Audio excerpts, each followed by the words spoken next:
This week's episode of Still Untitled is brought to you by Eero. Whatever your Wi-Fi needs, Eero has the power to seamlessly blanket your home in fast, reliable Wi-Fi via Ethernet, wireless, or any combination. Simply set it on a flat surface or plug it into a wall outlet to expand coverage into any room. Not to mention, with the addition of a third 5 GHz radio, the second generation Eero is now tri-band and twice as fast as its predecessor, which lets customers do more in every room of their home simultaneously. And with the addition of a new thread radio, Eero can now connect to low-power devices such as locks, doorbells, and other sensors. Meanwhile, Eero Beacon is half the size but is even more powerful than the original Eero. Whichever model you choose, with Eero's incredible customer support, you can call and get a hold of a Wi-Fi expert within 30 seconds. I set up my Eero in my home, plug the beacon into the wall, has a nice night light when the room ambient light goes down, and now I can play my Nintendo Switch in rooms I previously couldn't even before, maybe even the bathroom. For free overnight shipping, visit Eero.com and select overnight as the shipping option and enter Untitled at checkout.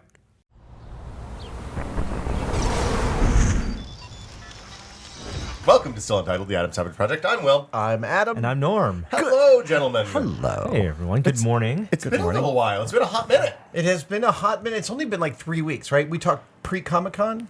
Yes, Yeah. we did. I don't think we Yeah. have checked in with you. Good God, so that's been like, it's like 3.5 weeks. So we talked the week before Comic-Con. I think that episode went up while you guys were at Comic-Con. Yep. And then We did you something were at gone. Comic-Con, and then I was gone. Yep.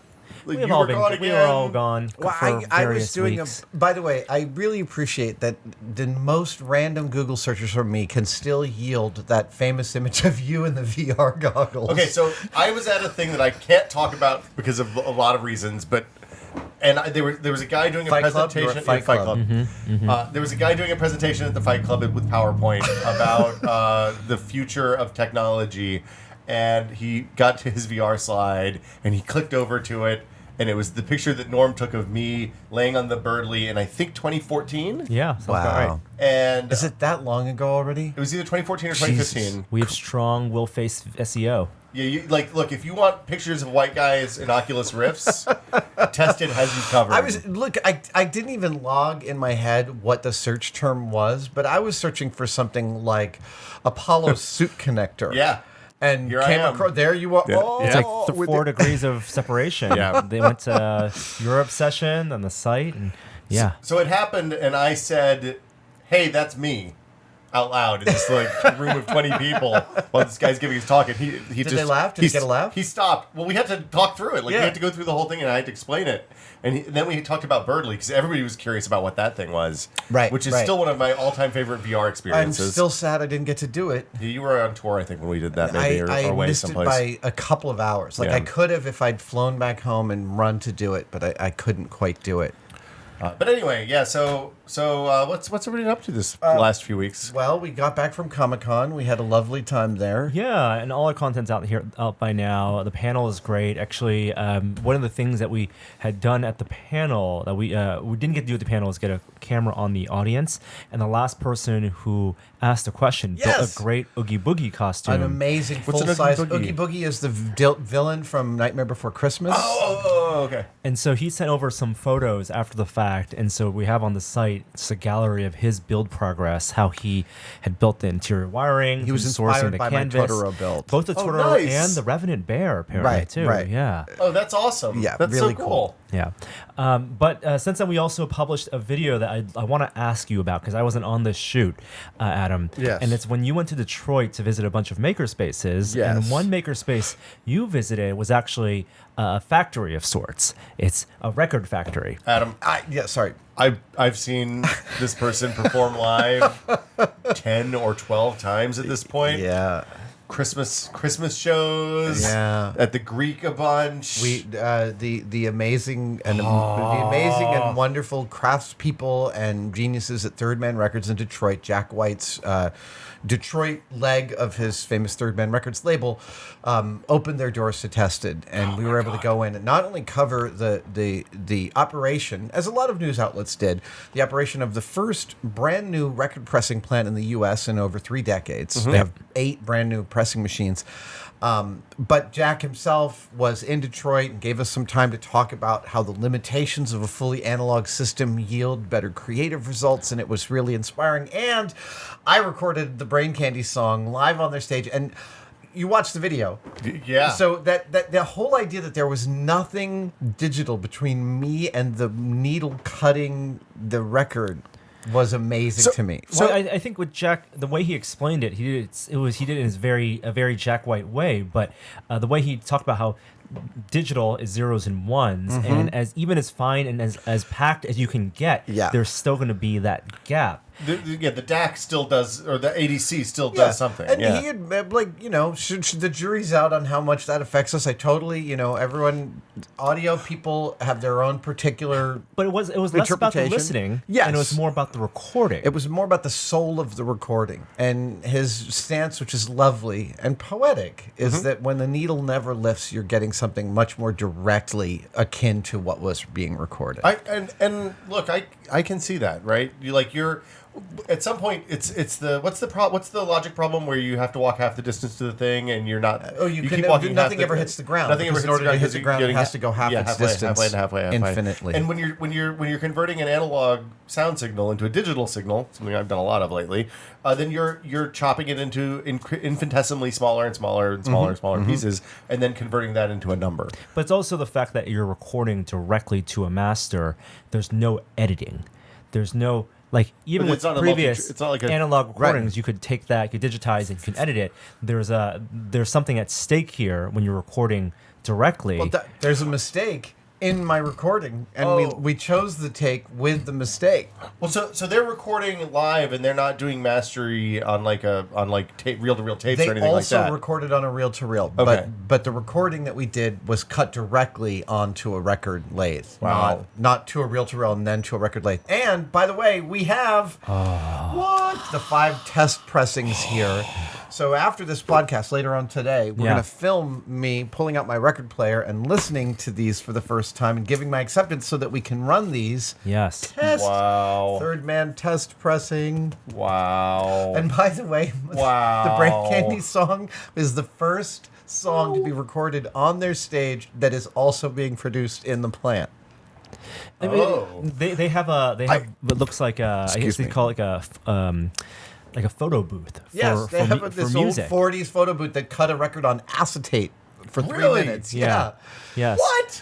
Okay. I want to go. There's something we glossed over this, and I want to go back to it. Okay. You said that they're the first brand new record pressing plant, and they're using brand new record pressing these machines. are 8 brand new machines from Germany. So there's a German factory that's been making record pressing machines all this time, or somebody spun this back up again. That is your guess is as good as mine. I have not researched that deeply into it. I am super curious about the economics and mechanics of rebuilding this.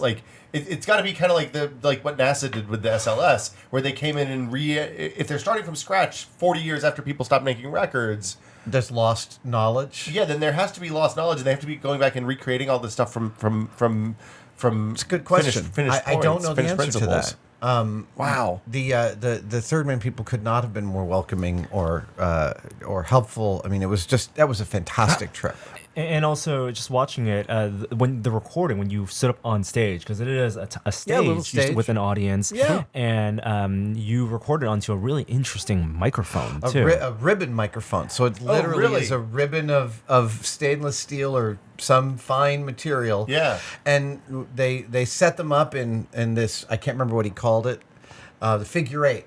So that one ribbon was pointed directly at my mouth and the other was pointed directly at my uke, and they really didn't pick up anything that was outside their signal band. Okay. Yeah. Okay. The way the audio engineer that's not the way to explained describe it, but just the space in which microphones pick up, the volume. Yeah. It was perfectly. It's not like they're not going to any interference, but I didn't know that you could have mics directional in that form factor. But that's an old timey kind of mic too, right? Yeah. It was probably designed specifically for the problem of, hey, we need somebody who's playing a stringed instrument at their waist and singing at their mouth. Well, and they didn't have super cardioid condenser mics at that point. And Jack's obsessed with that technology, the oldest technology. it has a lineage and an import to him and to the stuff that he does that is really, really cool because he's breathing breath back into this. Like, humans did this. You don't just speak into a black box and hear it later from black headphones. It is, these sounds have a history, and the way we've recorded them has a history, and it's beautiful. Well, there's an intrinsic nature to the sound. That's rad. I'm so glad you went there. I'm so excited. It was the best. Yeah, that's the coolest. Look, you've been to since I left. You guys have gone to the Large Hadron Collider. You've done a bunch of cool shit. It's far and away, Oh, yeah? I think, the coolest. Yeah. So you actually go to space. Well, it's in Detroit. You can make a book a plane ticket. I also, I'd have to go to I didn't Detroit. tell Jack this, but I sang his song Love Interruption on stage at Woodstock at Comic-Con Really? this year. Yeah, I that's decided so to do good. it. I decided to try it out. My daughter's favorite is from, I think, the acoustic recording albums, but it's the cover of the song that he and Meg used to sing when they were in the White Stripes. This song, I know the love one another. I love Jack White like he is my brother. That song, you know the. I'm sorry, but no. Yeah. Not the way you've just said No, it. not the way I just say it. I say it mushy mouthed and sad. But yeah, we listen to that a lot. I've listened. That is one of those albums that I've put in hundreds and hundreds of times. If I Yeah. can't think of what I want to listen to, I just put Jack White on. Yeah, those albums are so awesome. Those ones that have that kind of resonance They're to all it. good. But yeah. And then, we were back in the office for a week and a half or so, and you did an event at the Exploratorium. Yes. in San Francisco. And Well, Space Fest was last weekend up in Napa. Okay. So Al Warden, who visited the shop here earlier this year, and our friend Ryan Nagata was up there showing off some stuff. That was really cool. But the Thursday before Space Fest, The Exploratorium did one of their After Dark events, and Oh. it was all space themed. And you brought spacesuits, among other types of suits, to have on display that evening. But I want to give people who even were there what they didn't see, which is that you spent the 2 days before that rebuilding stands for your I spacesuits. spent more than 2 days before that. But when you collect costumes and you want to display them, you want to display them in ways that feel right, that look good, and that is a thorny and complicated issue. The first time we did the Comic-Con party, and, Yep. and actually, for that matter, the second time we did the Comic-Con Yeah, party, no, all those mannequins sucked. we spent the first time we spent a very reasonable amount, what I thought was a reasonable amount of money on mannequins, and they were terrible. All of them terrible. All of them Yep. awful. And then the second time we spent slightly more money on mannequins, All also of them terrible. terrible. Yep. And like you look at what like Deborah Landis did, Nadula Landis did at the Lakshmi exposition. It was V&A. not LACMA. It was not LACMA. It was Oh. actually the Academy. It was next door to okay. LACMA. But anyway, yeah. Okay. Anyway, but what they did Yeah. with mannequins there was unbelievable. Every single one of those mannequins was custom built to the dimensions of the actor that wore the costume the mannequin was holding up. And featured like representations of key props and stuff like that too. So I have gotten better at mounting my costumes. I have learned more about what are the deal breakers in terms of the mounting points and how rigid they need to be and how the costume gets filled out. And I'm really proud with the 5 pieces I brought. Ryan Nagata's A7L suit. I brought my Mercury suit built by Elizabeth Galleria. I brought my Mike Scott built 2001 spacesuit. I brought the EMU suit, right? I brought the NASA EMU the new- suit yeah. from the education Yep. department that's got real Teflon in it. And then I brought the suit of armor that we built in England with Terry English. Nice. Because I think these things all have a lineage to each other. Humans desire to build ourselves a protective shell. And on stage at the Exploratorium, I brought my friend Nicholas de Monchaux, who literally wrote the book on spacesuits. He wrote the book called Spacesuits about the history and the development of NASA's Seems Yeah. like an apropos. Spacesuit. He told some guess. really good stories. The video of that is actually on the Exploratorium's Facebook page. They did a live stream of that. But something I did not know, like, why did Sputnik beep? Right. This is Oh my super, God. super, super cool. Was it just so they could track it? No. Okay. It was so that they could track how well it was doing. Here's the thing about Sputnik is in order to send its radio signals, it used tube technology, right? Oh, of Vacuum course, tube yeah. computing, yep. Yeah. But those tubes could not work in the vacuum of space because you there's- needed air Yeah, movement to get around them to heat. keep them Yeah. cool. So Sputnik was pressurized with an atmosphere. Is that why it was around? Yes, I guess. Wow. So it was pressurized with an atmosphere so that its radio equipment could work, and the beeping was the radio equipment going, "We work!" It was to measure the atmosphere. Wow.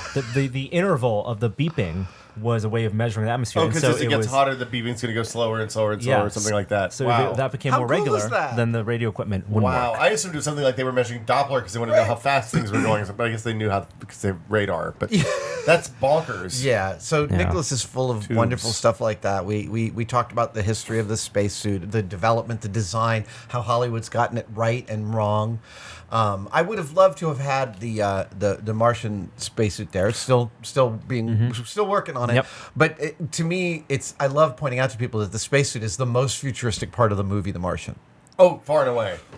I would love to look at like the last 4 or 5 years of spacesuits in film, like from It's been The a Martian really good run. and Prometheus and Interstellar. Interstellar Passengers, even the Passengers. lovely suits in that. Yeah, and kind of like break down what is real now, what's potentially real in the future, and what is pure science Moon fiction. also Yep. has some really lovely Moon's- designs. Moon's- And more than all 10. of that is some of that's so impractical for the purposes of NASA, Yeah. mostly because there's no real need to have a spacesuit in the real world that a person can get in by themselves. Okay. Yeah. Or that Right. it Like- has lights in the faceplate that illuminate your face. Exactly. That's Yeah. just always going to happen. Yeah. You got to watch, like, Ridley's just going to light the scene. You should watch Thelma and Louise when it looks like they've got a 10K under the dashboard pointed at Susan yeah. Sarandon and Gina Davis. Oh, yeah. It's like they're driving at night and it's just giant light on them So I from rewatched inside. that movie last year. I assumed that he had like Klieg lights when they were shooting outside in the desert, because it's just vivid. Yeah. Yeah. Anyway, What a great movie. it's a fine film. So, yes, spacesuits in film. Yes. Wow, that was a derail. I didn't mean to. Interstellar. We were talking about the. We're talking about this, they've gotten better. Yes. Yeah. Go ahead. The thing I was going to point out was my favorite spacesuit in film, and I wore the beautiful FBFX Covenant suit, and I've talked about my friends there a lot because they do such amazing work.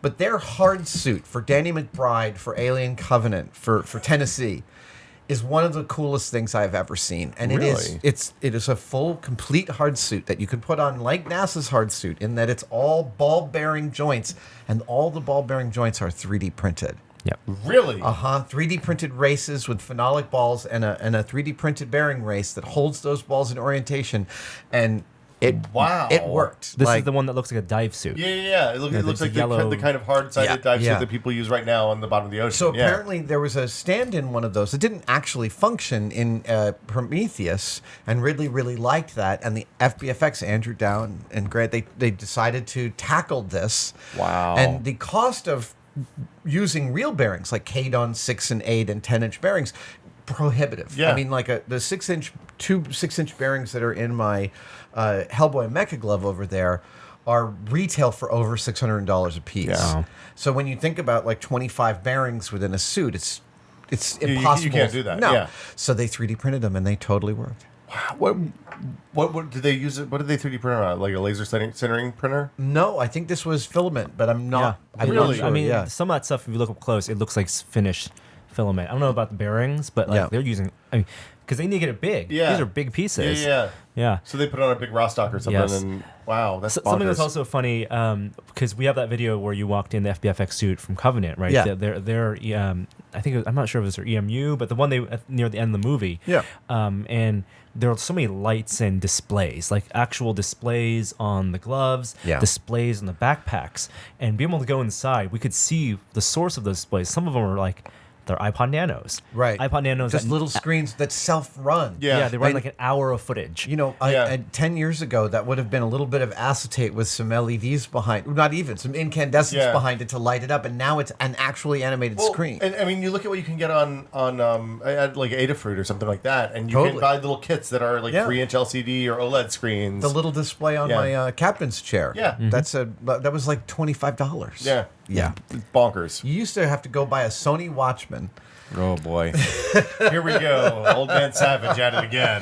When I Back was in a my kid, day, we didn't we even had to have go to cyan Canal Rubber. acrylate. Another video we also put up, and this one people have to watch, is your build with, speaking of brain candy, with Michael Stevens. That was so. I built a kendama, right? Yes. How you, Yes. It's Ball and Japanese. cup thing. Yeah. Yes. So I built one out of Delrin with Michael Stevens because he's become quite adept at it and has been working on a kendama video that I think also went up on VSauce on last Friday. Yeah. Because one of the reasons we shot this was because we wanted to let people know that we're touring Brain Candy again. Tickets are on sale at braincandylive.com. And we're touring again in November and December all over the country and a little bit of Canada. You know what? I just love hanging out with that guy. That's He seems like a delightful nerd. The build He really video, it's is. an hour long, but it's like maybe 60% of it is about the kendama and the build. The other 40% is just watching you guys hang out and ask each other questions and go into these random tangential deep dives into things like the napkin ring. The napkin ring paradox, man. We're totally going to... Okay, the napkin ring paradox. You ready to have your mind blown? I made the eyebrow at you. Okay. So take a tennis ball. Yeah. And take a beach ball, 3-foot diameter beach ball. Yes. Okay. If you bored a hole through the tennis ball, Like cord it with you the cored cylinder. it out so that the remaining ring that you were left with was, let's say, 1.5 inches tall. Okay. Okay, so picture that. A tennis ball in which I Yeah. cored it out. There's 1.5 inches of rind, yes. right? Yeah, where the interior of the ring is smooth. It's Yeah, but so the we're outside's thinking of the curved. tennis ball as a solid. You're talking about a torus at this point. Yes, topologically a torus. Yes. Yeah, a toroid. Torus? Toroid. You're right, because a torus would be a cylinder all the way around. And Okay. This is not. This is anyway. So we've cored a I solid think- ball I the don't size of a tennis ball, and we're left with a remainder that is 1.5 inches tall. Okay. Right. We do the same thing to the beach ball. We core the beach ball so that the remaining ring Is 1.5 inches. is 1.5 inches tall. Both rings have the same volume. Now, if you take the Earth, You mean? and you core. Wait. Hold on a sec. Why So you do need a both bigger rings core. have the same If you volume? have a Because bigger the core- diameter is much bigger. The diameter is bigger. bigger, but the thickness is much less. And if their height is the same, their volume is the same. Are you talking about the volume inside Not the mass, inside the volume. No. I mean the volume inside the circle, The or volume the volume of the strip. The volume of the ring. The ring. Well, but that's because the tennis ball is thicker than the beach ball. No. Okay. So again, the- picture that you're taking a tennis ball and coring out almost everything, but leaving enough of the tennis ball sphere Yes. so that that ring that you haven't cored, Yeah. the negative space of your core, Yeah. is 1.5 inches tall. Okay. And then you core a 3-foot diameter ball. I'm sorry, we'll cut this down so you guys don't have to hear I'm this all sorry. again. No, they're gonna get the whole Look, it's thought my process. problem. I haven't explained it correctly. So then you core out the 3-foot diameter ball, so that again you're coring almost everything. I get this. and you've got So this you have ring. A thin now, strip. now the tennis ball ring and the beach ball ring are both the same height. Okay. If they're both the same height, they are the same volume, and this continues no matter how big the sphere is. But what volume are you talking about? Are you talking about the volume of the space inside that ring? No, the volume- Take that ring and put it in water. It will displace the same amount of water. The tennis ball as Doesn't it matter how thick the material is that you make the ring out of? This is the Yeah. paradox. I'm so fucking confused right Okay. now. Okay, Oh, boy. No. Here we go. Adam's gonna do a Hold drawing. on. I'm going to do a drawing. Here we go. All right. That's why this it's is on hard the to back wrap- of Martin wrap Gardner, your and head that around. makes sense. That sounds Yeah, great. and it's not so much a paradox as it is, I guess. A weird physical property or yes. something? Yeah. So let's say I core this tennis Okay. ball, and so I core this out. So this is gone. Yeah. And this is what I'm left with, and it is a ring, Yeah. right? Got that. Okay. Yeah. Now I take a beach ball, and I want to core it so that the resulting ring from the beach ball is also exactly 1.5 inches high. Yeah. Any similar. Yeah. height. And to do that, you realize that the ring of the beach ball would be incredibly skinny, Okay. right? Because I'm removing so much material from the center in order just to get that inch. But aren't you just taking 1.5 inch section out of the middle of the beach ball? But it's empty in the middle. I'm It's empty. I'm removing the core. Okay. So I'm removing that, And also what's in the all center. the way You through. no, I get that part. Yeah. This is why it's a paradox. You've absolutely flummoxed me today, sir.